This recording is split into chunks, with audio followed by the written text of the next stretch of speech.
See, I feel like it's time for us to like go away from here, you know what I mean? I've been thinking about it for a long time. See, let's go to Africa. Yo, I've never been more serious in my life. I mean, we've been to the islands, we've been everywhere. Who says we can't go to Africa? That's our dream, to go to our homeland, where our roots are.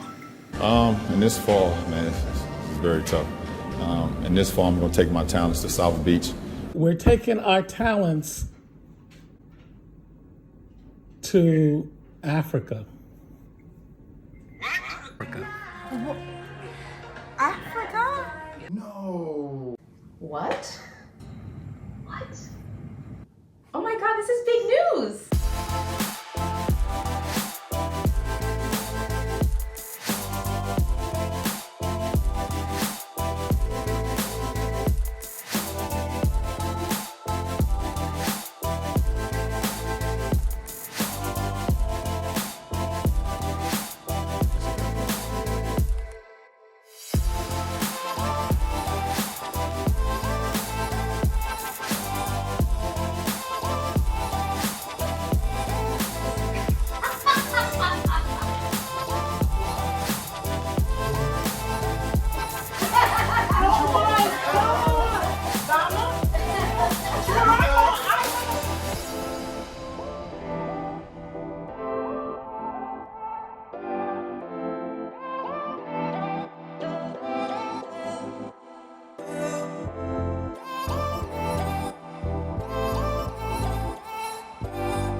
Good day, and thank you for joining us here on our YouTube channel, Off the Wheel, a community of Black Americans like us who are either moving to Africa or are interested in investing in Africa. We are moving from Brooklyn to Ghana, and we hope to be the living example to those who are thinking about moving, and we aim to serve as a support system for those that have already made the move. And we hope to provide various vehicles for your capital to be deployed in Africa. This is our fourth video. The first video was giving a little bit about our background information. The second video is where we made the case that Black Americans should save for Africa. And our last video was a little update on our transition.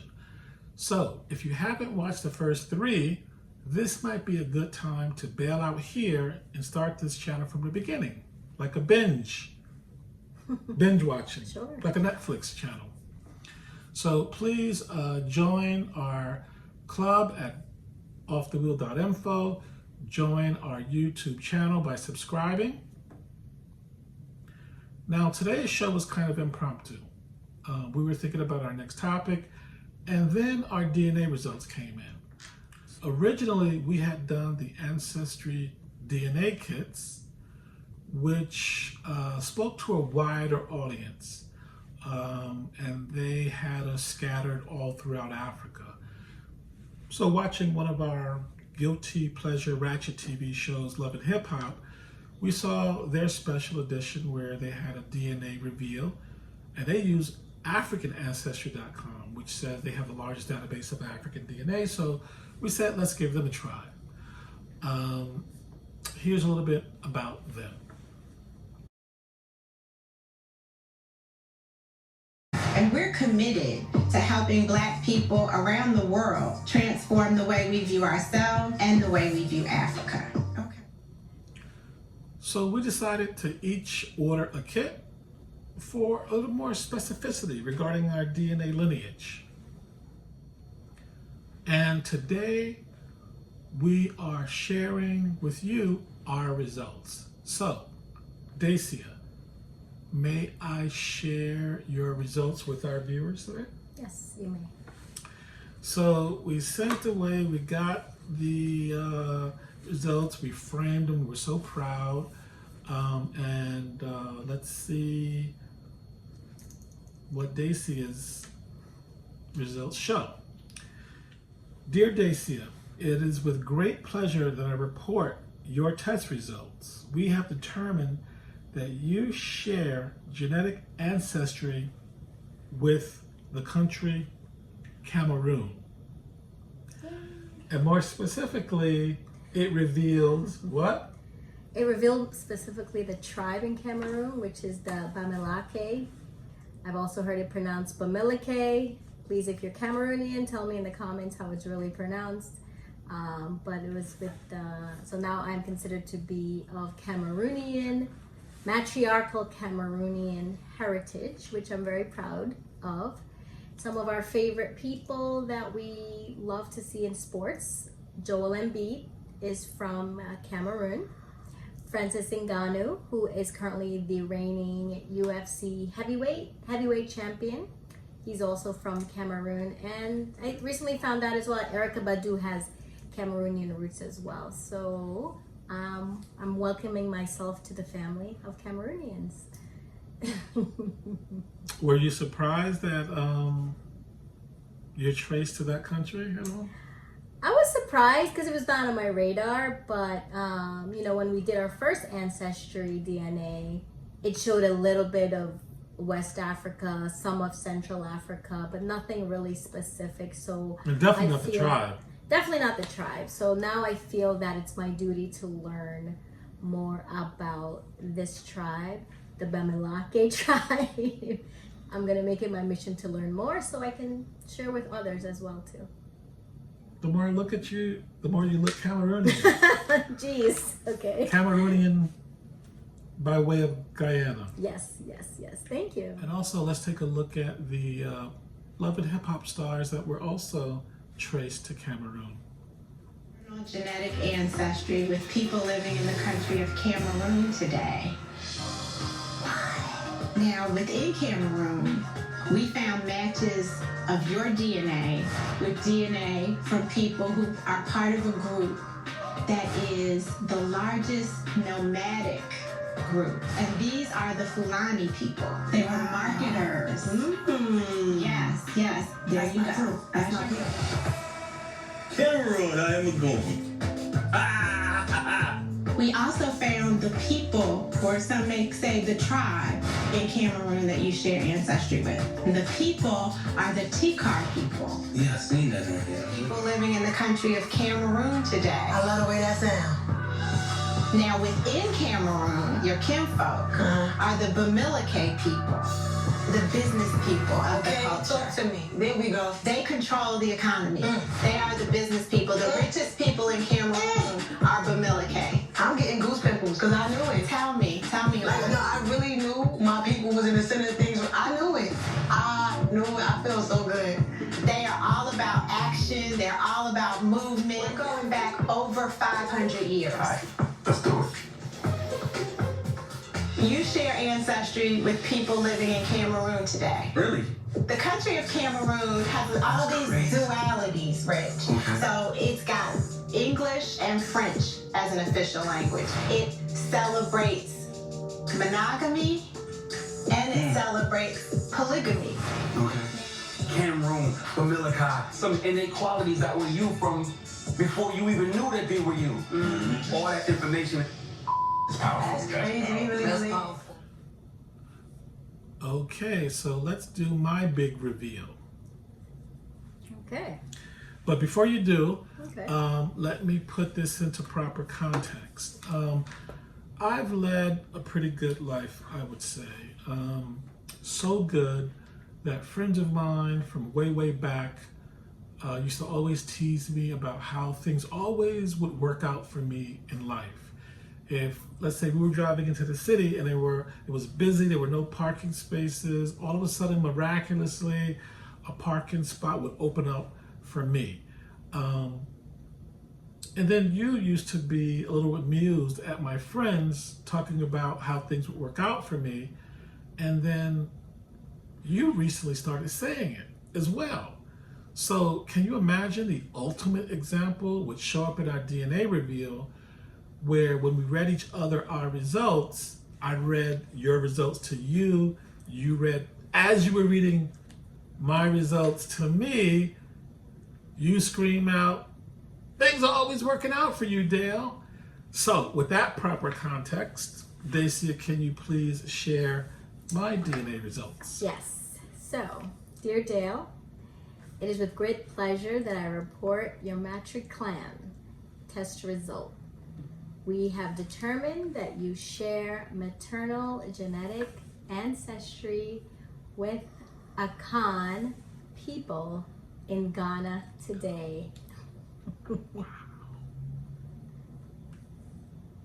So things do work out. Yeah, they do. So my lineage. Now, how do they break it down? On my mother's side? The mother's side, they follow the maternal genetic DNA all the way back to Ghana, and in my case, to Cameroon. Wow. So, I didn't feel anything right away, but as I sat with this new information each day, it felt like puzzle pieces were being put together in my mind. That everything I had done in life unconsciously was leading me to this place in time. And it feels like this puzzle I have been working on deep in my subconscious was coming into focus now. And now I could tell a more coherent story about my bloodline. And I began to fill in the pieces pre-transatlantic travel. So let me recap what I now know. As my DNA results reveal, my lineage traces back to the Akan people of Ghana. In the slave trade, we were stolen from our land. And while Daisia's roots were deposited in South America, Guyana, my roots were deposited in the southern ports of America, the Carolinas in particular. And so part of my story includes slaves in North Carolina being marched to Alabama as a debt repayment from one slave owner to another. My mother grew up on a sharecropper's farm before migrating to New York to give birth to me. And for those of you who don't know what a sharecropper's farm is, it's when a landowner allows a tenant to occupy the land, to work the land, work the farm in return for some crops that are produced. And in real life, it's much worse than I'm describing it. Now, this is where it gets real crazy for me. One day in 2014, we were going to visit some friends in the city for a meal, and happened to look down a block, and we saw that there was a guy who was painting, who had paintings for sale. He was wrapping up for the day. I saw this one painting. It was beautiful. I said to myself, man, I got to get that painting. I hope it doesn't bankrupt me. It was colorful. I didn't even know what the painting was about. It was a large painting. But then, upon further inspection, we find that the painting was about field workers picking cotton. And we can take a look here at the painting. And these were like the cotton fields that my people may have worked here in America. The kinds of cotton fields that my mother may have known. So I ended up buying this painting, and I've been displaying it in my office ever since. And whereas, you know, as a kid, I used to be a little embarrassed from where my family came from. As I got older, I started wearing my family story as a badge of honor. To think of the obstacles my family overcame, that we were the first to go to college, the first to go to grad school. I became more proud of my family with each passing year. My pride became so outsized that I got to a point in life that typical trigger words for most Black Americans, nigger for example, didn't even faze me anymore. And the reason was, after 400 years of slavery, Reconstruction, Jim Crow, the civil rights fight of the 60s, for me to be here with the career that I've had, most times believing I was the smartest person in the room, I was like a living trophy representing how my family and how my mother had won in the end. So whenever I look at this painting, this is what I feel. So now, this painting, coming back with us, a painting that depicted some of the darkest history that we had to endure, what we had to overcome. I don't think there's a better place for this painting to live out the remainder of its life, our life, than over our dining table in Ghana, looking over us each night for dinner. Now, if that's not full circle, I don't know what is. And all from what? From the results of our DNA tests.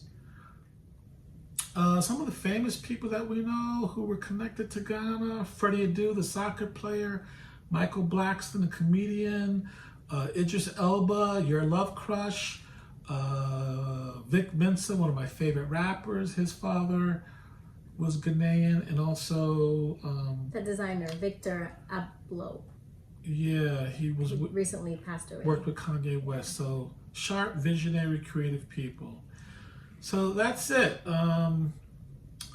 That's the results of our test, and we're so happy to share them with you. Mm-hmm. And we encourage you to get your own results at AfricanAncestry.com so you can connect on your own journey, both literally and figuratively. And for me, this journey started out, you know, as a native New Yorker joining his wife on a new life in Africa. And as a result of this new information, it's finishing up as a wandering Ghanaian going back home. So thanks again. And again, join our YouTube channel so you can be alerted every time we give you some new content. And I'm Dale. And I'm Daisia. This is Off the Wheel, and we're just ready to start a new life, as our release date is September. Getting closer. And we'll see you next time. Thanks. Bye.